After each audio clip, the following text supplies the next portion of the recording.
ಧ್ರುವ ನನ್ನ ತಮ್ಮನಿದ್ದ ಹಾಗೆ, ನಾವು ತುಂಬ ಮಾತಾಡ್ತಾ ಇರ್ತೀವಿ. Is a very sweet ಗಾಯ್.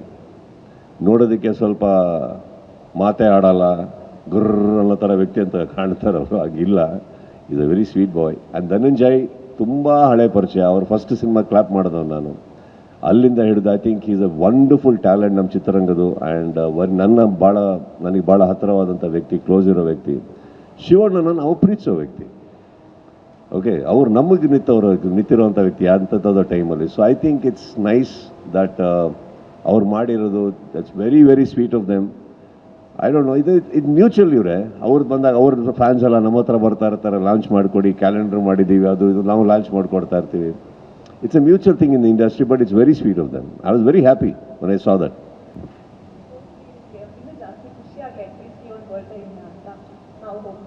No, I am, and that is the only reason ನಾನು ನಿಮ್ಮೆಲ್ಲರನ್ನು ಕರೆಸಿದ್ದೇನಕ್ಕಂದ್ರೆ I told you there is no particular announcement. But ಏನಾಗುತ್ತೆ, ಯಾವುದೋ ಒಂದು ವಿಶೇಷತೆ ಇಲ್ಲದೆ ಅಥವಾ ವಿಷಯ ಇಲ್ಲದೆ ನಾನು ಪತ್ರಿಕೆಯಲ್ಲಿ ನಾನು ಮಾಧ್ಯಮದ ಮುಂದೆ ಕೂತು ಮಾತಾಡಿ ನನಗೆ ಅಭ್ಯಾಸ ಇಲ್ಲ. So I thought let us interact, because again release ಟೈಮಲ್ಲೇ ಸಿಗೋದು ನಾನು. So again I thought let us interact on this particular day, because ಮನೆ ಹತ್ರ ಇದ್ದಾಗ ಅಲ್ಲಿ ನಾರ್ಮಲಿ ಆ ಕ್ರೌಡ್ ಮಧ್ಯದಲ್ಲಿ ನಿಮ್ಮೆಲ್ಲರ ಹತ್ರ ಮಾತಾಡಿ ಒಂದು ಪದ್ಧತಿ ಸಂಪ್ರದಾಯ ಇದೆ. ನಾರ್ಮಲಾಗಿ ಮಧ್ಯದಲ್ಲಿ ಬಂದು ಎಲ್ಲರ ಹತ್ರ ಮಾತಾಡಿದ್ದು ಉಂಟು. ಈ ಸತಿ ನಾನು ಅಲ್ಲಿ ಸೆಲೆಬ್ರೇಟ್ ಮಾಡದೇ ಇರೋದ್ರಿಂದ ಆ್ಯಂಡ್ ಸಾಯಂಕಾಲದಲ್ಲಿ ಸಿಗೋಕ್ಕಾಗದೇ ಇರೋದ್ರಿಂದ I thought same place, I let me meet all of you. That's all is the occasion.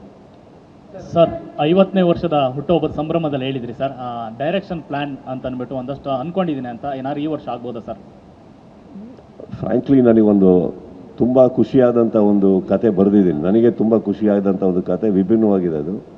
ಅದನ್ನು ತುಂಬ ಡಿಸ್ಕಷನ್ ನಡೀತಾ ಇದೆ ಎಲ್ಲ ಟೆಕ್ನಿಷಿಯನ್ಸ್ ಒಟ್ಟಿಗೆ, ಸ್ಟುಡಿಯೋಸ್ ಒಟ್ಟಿಗೆ. And I want to do a very very warm film sir, my kind of a film I want to do. So planning and I am gearing up for that.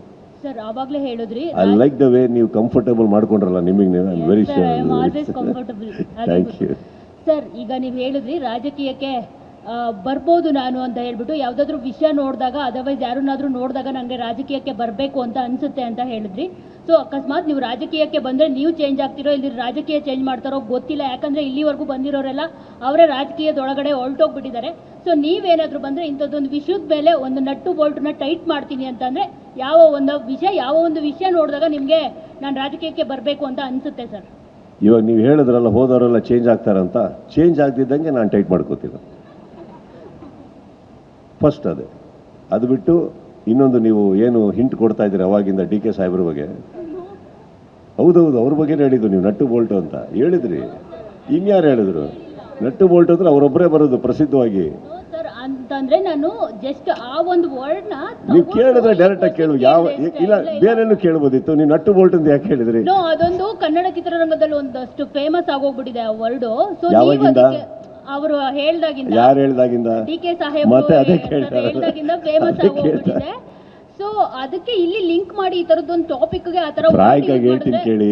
D K ಸಾಹೇಬ್ರದ್ದು ಏನಿಲ್ಲ ಇದರಲ್ಲಿ ಎಲ್ಲ ಕಿತಾಪತಿ ಇರೋದು ಸಾಧು ಕೋಕಿಲ ಅವ್ರದ್ದು. Okay, Sadhu Kokila ಅವರು ಆಮೇಲೆ ಕೂತ್ಕೊಂಡು ಹೇಳ್ತಾರೆ ಎಲ್ಲಾರನ್ನೂ ಕರೆದ್ರೆ ನಾನು ಹೆಂಗೆ ಮೇಂಟೈನ್ ಮಾಡಲಿ, ಯಾರನ್ನ ಸೆಕ್ಯೂರಿಟಿ ಕೊಡಲಿ ಅಂತ. ಇದನ್ನ ಹೋಗಿ ಅವ್ರಿಗೆ ಹೇಳ್ಬೇಕು ತಾನೆ ಫಸ್ಟೇ. ಅಲ್ಲಿ ಬಂದು ಅವ್ರು ಹೇಳ್ದಾಗ ಸೈಲೆಂಟಾಗಿ ನಿಂತ್ಕೊಂಡ್ರು, ಕೇಳಿಸ್ಕೊತಾ ಇರ್ತಾರೆ. ಈಗ ಸಾಧು ಇದನ್ನ ನೋಡ್ತಾ ಇರ್ತಾರೆ. ಇದು ಕಿತಾಪತಿ ಸಾಧುದು, ಬೇರೆ ಯಾರ್ದು ಅಲ್ಲ. ಇಂಡಸ್ಟ್ರಿಯಲ್ಲಿ ಯಾರ್ಯಾರಿಗೆ ವೈಯಕ್ತಿಕವಾಗಿ ಕರೆದಿದ್ದಾರೋ ಎಲ್ಲರೂ ಹೋಗಿದ್ದಾರೆ. ಕರೆಯೋಕ್ಕಾಗದೇ ಇರೋರು ಯಾರಿಗೆ ಬರ್ತಾರೆ? ಬರೋಕ್ಕಾಗಿಲ್ಲ ಕೆಲವ್ರಿಗೆ. ಇನ್ನು ಕೆಲವರು ದೊಡ್ಡ ದೊಡ್ಡ ಲೈನ್ಗಳು ಹೇಳಿದ್ರು, ಪರವಾಗಿಲ್ಲ, ಅದೇನು ತಪ್ಪೇನಿಲ್ಲ. ಫಸ್ಟ್ ತಿಳ್ಕೊಳ್ಬೇಕು ಅಷ್ಟೇ. ಪಾಪ ಸಾಧುದು ತಪ್ಪೇನಿಲ್ಲ, ಅವ್ರು ಇರೋದೇ ಹಂಗಲ್ವಾ, ತಮಾಷೆ ಮಾಡ್ಕೊಂಡಿರ್ತಾರೆ. ತಮಾಷೆ ಮಾಡಿಬಿಟ್ಟಿದ್ದಾರೆ, ಅದು ಸೀರಿಯಸ್ ಆಗಿಬಿಟ್ಟಿದೆ ಅಷ್ಟೇ. ಅದು ಸರ್, ನಾವು ಪ್ರಿವಿಯಸ್ ಟೈಮ್ ಕೇಳಿದ್ವಿ ನಿಮ್ಮ ಹೇರ್ ಸ್ಟೈಲ್ ಮೇಲೆ ಯಾವುದು ಎಕ್ಸ್ಪೆರಿಮೆಂಟ್ ಆಗ್ತಿಲ್ಲ ಅಂತ. ಸೊ ನಾವು ಕೇಳಿದ ಮೇಲೆ ನೀವೇನಾದರೂ ಎಕ್ಸ್ಪೆರಿಮೆಂಟ್ ಮಾಡೋದಕ್ಕೆ ಟ್ರೈ ಮಾಡಿದ್ರಾ ಅಂತ. ತುಂಬ ಚೆನ್ನಾಗಿದೆ sir. Thank you for inspiring me sir. Maintenance ಕಷ್ಟ ಆಗ್ತಾಯಿಲ್ಲ ನನಗೆ, ತಲೆ ತುರಿಸ್ಕೊಳಕ್ಕಾಗ್ತಾ ಇಲ್ಲ, ಬೆರಳುಗಳು ಒಳಗೆ ಹೋಗಲ್ಲ. ಅದೇ ಅವ್ರನ್ನ ನೋಡಿ ಅನ್ಕೊತದೆ, ನನ್ಕಿನ್ನ ವರ್ಷ್ಟಿದೆ ಅವ್ರದ್ದು ಸರ್ ಇದು. ಬಟ್ ಒಂದು ಖುಷಿ ಏನಂದರೆ ಪದೇ ಹಿಂಗೆ ಅನ್ಕೊಬೇಕಾಗಿಲ್ಲ. ಇದು ಸೆಟ್ ಆದರೆ ಚೆನ್ನಾಗಿರುತ್ತೆ. But on screen anything, let me tell you, ಇದನ್ನು ಮಾಡಿಸ್ಕೊಳ್ಳೋದು ದೊಡ್ಡದಲ್ಲ. ನೀವು ಹೇಳಿದಾಗೆ if you don't maintain it well, next ಬಂದಾಗ ಸರ್ ಕೂದಲೇ ಇಲ್ವಲ್ಲ ಇದು ಹೊಸ ಹೇರ್ ಸ್ಟೈಲ್ ಅಂತೀರ ಆಮೇಲೆ ಸರ್ ಹಂಗಾಗ್ಬಿಡೋದು. No this is setup once and for all. ಏನಾಗಲ್ಲ ಸರ್, ಪ್ರತಿ ವರ್ಷ ಕಿಚ್ಚ ಸುದೀಪ್ ಸರ್ದು ಬರ್ತಡೇ ಬಂದಾಗ ನೀವು ಅಷ್ಟು ಸಂಭ್ರಮಿಸ್ತಿರಲ್ಲ ಗೊತ್ತಿಲ್ಲ, ಫ್ಯಾನ್ಸ್ ಆಗಿರ್ಬೋದು, ಮೀಡಿಯಾಗಳಾಗಿರ್ಬೋದು, ಅಷ್ಟೊಂದು ಖುಷಿ ಪಡುತ್ತೆ, ಕುತೂಹಲ ಇರುತ್ತೆ.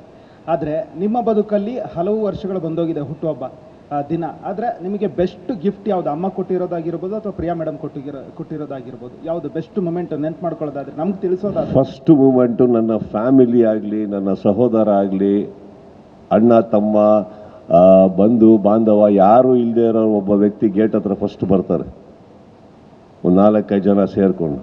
ಯಾರಪ್ಪ ನೀವು ಅಂದರೆ ನಿಮ್ಮ ಸಿನಿಮಾ ನೋಡಿದ್ದೀವಿ ಸರ್, ಹುಟ್ಟಹಬ್ಬದ ವಿಶೇಷತೆಯಲ್ಲಿ ನೀವು ಈ ಸಂದರ್ಭದಲ್ಲಿ ನೀವು ನಾವು ವಿಶ್ ಮಾಡೋಕ್ಕೆ ಬಂದಿ ಅಂತ ಮೊದಲನೇ ಬಂದ್ರಲ್ಲ ಫ್ಯಾನ್ಗಳು, ಅದೇ ನನ್ನ ಮೊದಲನೇ ಗಿಫ್ಟು. ಅವರೆಲ್ಲ ಇಲ್ಲೇ ಎಲ್ಲೆಲ್ಲೋ ಇದ್ದಾರೆ ಹುಡುಗರು ಸರ್. ಅದೇ ನನ್ನ ಮೊದಲನೇ ಸ್ಪೆಷಲ್ ಗಿಫ್ಟ್. ಬಿಕಾಸ್ ಫ್ಯಾಮಿಲಿ ಅಂದಮೇಲೆ ಎಲ್ಲರೂ ಸೆಲೆಬ್ರೇಟ್ ಮಾಡೇ ಮಾಡ್ತಾರೆ, ಗಿಫ್ಟ್ಗಳು ಬರ್ತಾನೆ ಇರ್ತವೆ. ಯಾರು ಸಂಬಂಧ ಇಲ್ದಿರೋರು ಬಂದು ವಿಶ್ ಮಾಡಿದ್ರಲ್ಲ first time, that is the biggest best gift I ever got. Sir, ಸ್ವಾದಿಷ್ಟತೆಯ ಸ್ವಾದ, ತಾಜಾತನದ ಆಹ್ಲಾದ, ಉತ್ತಮ ಆರೋಗ್ಯ ಮತ್ತು ಹೆಚ್ಚಿನ ರೋಗ ನಿರೋಧಕ ಶಕ್ತಿಯ ವೃತ್ತಿಗೆ ಈಗ ನಿಮಗೆ ಸಿಗುತ್ತಿದೆ ಉತ್ತಮ ಗುಣಮಟ್ಟದ ಪೌಷ್ಟಿಕಾಂಶ.